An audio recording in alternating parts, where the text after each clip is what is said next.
Visual என்ஜினியர்களுக்கு வணக்கம். இப்போ நம்ம பார்க்க போகிற திரைப்படம் எனக்கு தொழில் ரொமான்ஸ். அசோக் செல்வன், அவந்திகா, ஊர்வசி மற்றும் பலர் நடிப்பில் பாலாஜி கேசவன் இயக்கத்தில் வெளிவந்திருக்கும் திரைப்படம் எனக்கு தொழில் ரொமான்ஸ். இந்த படத்துடைய டைட்டில் கேட்டவுடனே நீங்கள் அதுவும் அசோக் செல்வன் படத்தில் ஏகப்பட்ட ரொமான்ஸ் இருக்கும் அப்படின்னாலும் நினச்சிட்டாலும் போயிடாதீங்க. இந்த படத்தில் அசோக் செல்வனுக்கு ஒரே ஒரு ரொமான்ஸ் தான். இந்த படத்துடைய கதை என்னன்னு சொல்லிட்டு பார்த்தீங்கன்னா, அசோக் செல்வன் தமிழ் சினிமாவில் துணை இயக்குனராக வேலை செஞ்சுக்கிட்டு இருக்கிறாரு. அப்படி இருக்கும்போது அவருக்கு நாயகி அவந்திகாவை பார்க்குறாரு. நர்ஸாக வேலை செய்கிறாங்க அவந்திகா. பார்த்த உடனே காதலையும் சொல்லிடுறாரு. காதலும் சக்ஸஸ் ஆகிடுது. இப்படி இருக்கும்போது இவருக்கு ஒரு தோழி மூலமாக ஒரு சின்ன பிரச்சனை வருது. தோழி தன்னுடைய கர்ப்பத்தை கலைக்க போகும்போது அவருடைய காதலன் வெளிநாட்டில் இருக்கிறதுனால இவர் போய் கணவனாக நடிக்க வேண்டிய சூழல். அந்த ஆஸ்பத்திரியில் இவர் தான் ஒரு கணவன் சொல்லிட்டு அங்கே இருக்கிற ஒரு நர்ஸு மூலிமா தவறாக புரிஞ்சுக்கிறாங்க நாயகி. அப்புறம் 2 பேருக்குள்ள பிரிவு, மறுபடியும் அவங்க 2 பேரும் சேர்றது.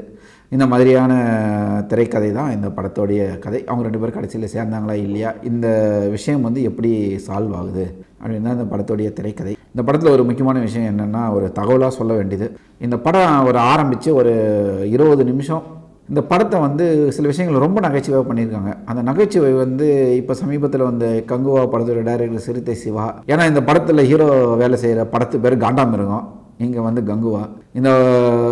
அந்த கலாய்க்கிற சீனு அவங்கள வச்சு நகைச்சுவை பண்ணிக்கிறது எல்லாமே பார்த்தீங்கன்னா ஏதோ சிவாவையும் சூர்யாவும் சம்மதப்படுத்தி வந்திருக்குமோ அப்படின்ற ஃபீல் எல்லாம் வரும், கண்டிப்பாக ஆடியன்ஸுக்கு வரும். ஆனால் அதெல்லாம் கிடையாது. இந்த படம் 3-4 வருஷத்துக்கு முன்னாடியே எடுக்கப்பட்ட படம். அதனால் இதுக்கும் கங்குவாவுக்கு சம்மந்தம் இல்லாமல் போய் உட்காந்து படத்தை பார்க்கணும். சரி, படத்துடைய இதுக்கு வருவோம்.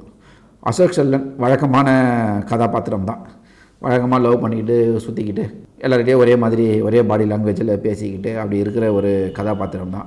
நாயகி வராங்க, போகிறாங்க, லவ் பண்ணுறாங்க, சந்தேகப்படுறாங்க. ஆனால் முகத்தில் ஒரு பெருசாக ஒரு எக்ஸ்ப்ரெஷனோ ஒரு லவ்வோ எதுவுமே காட்டல.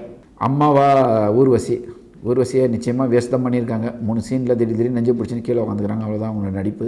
அழகம்பெருமாள் அப்பாவா வராரு போகிறாரு.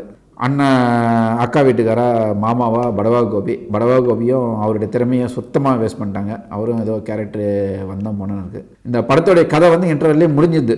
இன்டர்வலுக்கு அப்புறமாட்டுக்கு இருக்கிற 1 மணி நேரம் எப்படா படம் 2 மணி நேரம் இல்லாமல் படத்தை பண்ண முடியாது அப்படின்னு சொல்கிறதுக்காகவே திரைக்கதை எழுதியிருக்கிற மாதிரி ஒரு சின்ன ஃபீல். திரைக்கதையில் வேறு விறுவிறுப்பை காட்டியிருந்தாங்கன்னா நிச்சயமாக படம் ரொம்ப நல்லா இருந்திருக்கும். நல்ல ஒரு காமெடி படமாக இருந்திருக்கும். ஏன்னா இன்டர்வல்லே படத்தோடைய முடிச்சிடுறாங்க. கிளைமேக்ஸை முடிச்சிடுறதுனால அந்த ஒரு ஃபீல் 2வது பாகத்தில் இல்லாமல் போகுது.